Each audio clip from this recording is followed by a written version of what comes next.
I think, Geeta, it was over 90 minutes of the discussion was played in full.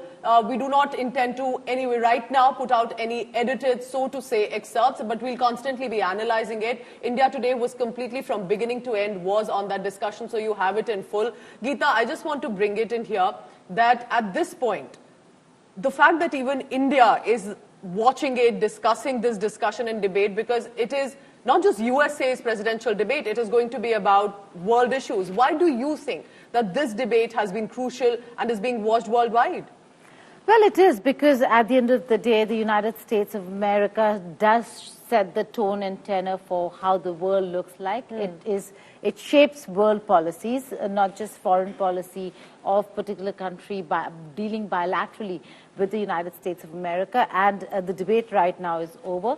But we will show clips of those important bits in a while from now. There are massive restrictions that we have worked with Pooja. The fact that we're only allowed to show the debate once, and then we have to wait for the clips to come in. So unlike how we've had in the past, where there has been space of using clips from the debate through the first 3 hours of the debate getting over. That's not the case this time around. So be patient. It'll come to you. Coming back to the question on why is the debate so important, or why is a presidential election in the United States of America itself so important, Pooja? Look at the subjects that they covered.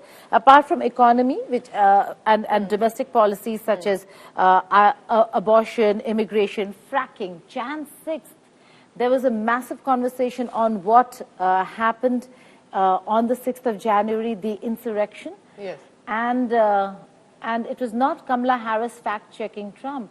It was the anchors were fact-checking Trump. On many counts, you saw that there were certain areas where maybe Harris was not checked as many times as Trump was checked by the ABC anchors. That certainly happened. But look at the other areas and issues that were discussed.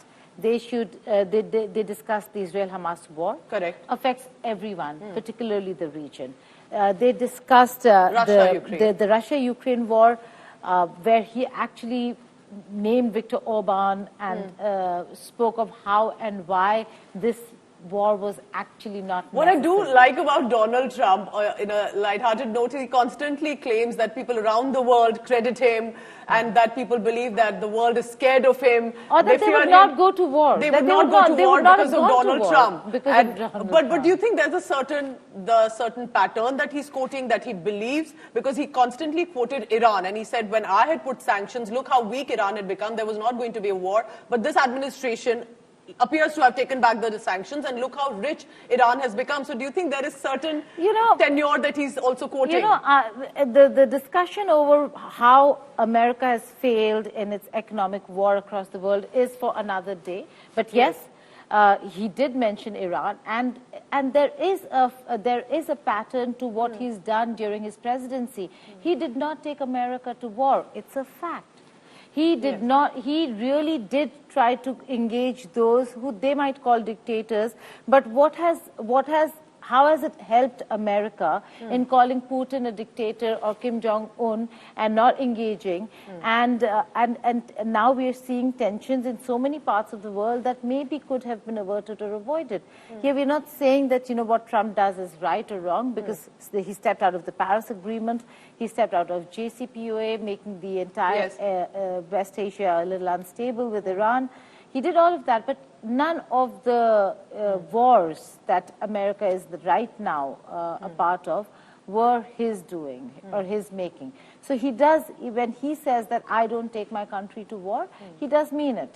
And yes, when it comes to the weapons that are being sent abroad, the aid that is going abroad, the economy over here, according to him, in a shambles, and that all this money could have helped America rather than going abroad, are certainly areas that Trump focused on. I suppose in their preparation, they were very clear what are the areas that they're going to focus on and how they're going to put it And what they say on those issues can actually make or break the kind of audience that's watching it worldwide. But also remember, Pooja, this is the first time they're actually meeting in person. True. They've never met. Harris and Trump have never met in person before. Are you saying never met in Never, any ever. of the official gatherings? Never, ever. That's so quite this a is the trivia. first time that the two sides were meeting. They must have prepped themselves for what the counter could look like. But I do think that Harris did land some very strong ones there when it comes to those punches where she said, you're not talking to Biden, you're talking to Kamala Harris, so on and so forth. So, and Geeta, I just want to, because I understand this was such an early morning discussion that we put out, debate that was full from beginning to end, that was on air on India Today. So Geeta, what is your assessment? While I was listening to the debate, I did think that Donald Trump at some point was surprised, because maybe he did not expect Kamala Harris to come this prepared. But do you think that she performed better than usual? And without saying that, I think she did perform better than Joe Biden. Oh, of course she performed better than Joe Biden, but over here I think she stood her ground. And while we're talking about standing, a very interesting snippet over here, Pooja.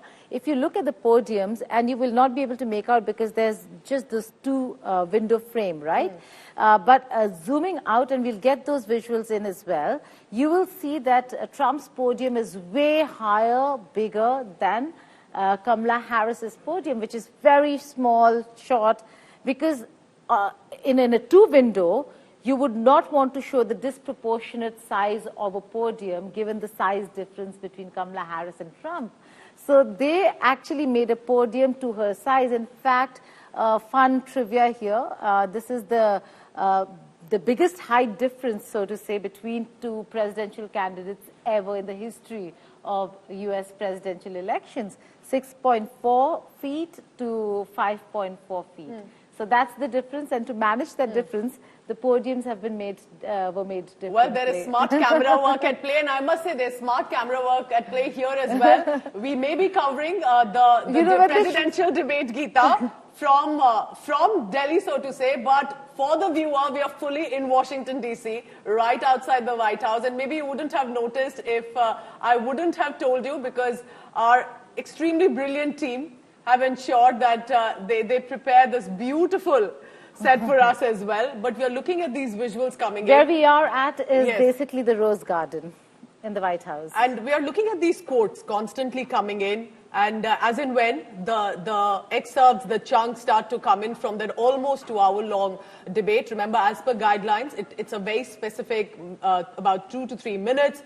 There are those guidelines that will have to be followed. And India Today is ensuring that for the viewer, watching it anywhere across the world right now, will have access to those excerpts as and when that comes. But the focus, it started from immigration, economy, local domestic issues. Then I think the fireworks really flew into the debate, Geeta, when it came to the regional conflicts. Do you think that that's when both of them came into their own? So these are some of the quotes that we are putting out, and we'll constantly discuss what happened, what is the chatter like, and reactions on it as well. Remember, the world was watching this debate.